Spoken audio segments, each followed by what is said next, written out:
Former Ukrainian President Viktor Yanukovych fled from capital Kyiv because he was cast adrift by his political allies and security officers. That's the conclusion of a New York Times investigation into the fall of the Yanukovych regime, conducted by journalists Andrew Higgins and Andrew Kramer, who interviewed a series of riot police, security officials and senior politicians who were present during the final hours of the drama.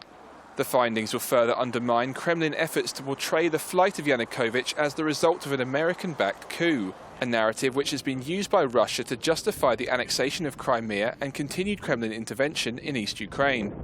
Yanukovych fled Kyiv in the early hours of Saturday the 22nd of February last year, after being deserted by his inner circle of allies and abandoned by the security forces. At the time, longtime Yanukovych ally Mikhailo Dobkin said the party region's chief called to say he was on the way to the eastern Ukrainian city of Kharkiv. Dobkin was asked by Yanukovych to arrange some factory visits to, quote, make it look like he wasn't running away. The New York Times says Yanukovych's security officials feared they would be blamed for the violence which occurred in central Kyiv, which had resulted in the deaths of dozens of protesters. As a result, security officers called opposition MP Sergei Pazhinsky for help, who then led an evacuation of security forces with tacit approval from Deputy Interior Minister Viktor Yanukovych.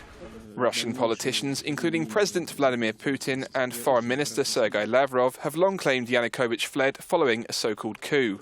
Yet former Polish Foreign Minister Radoslaw Sikorski told the New York Times that Lavrov had privately accepted security officials had left and lamented the fact that, quote, police were without the power to shoot the protesters. The newspaper says that Western leaders who had been negotiating with Yanukovych and the Ukrainian opposition for a peaceful handover of power were as surprised by the meltdown as anyone else.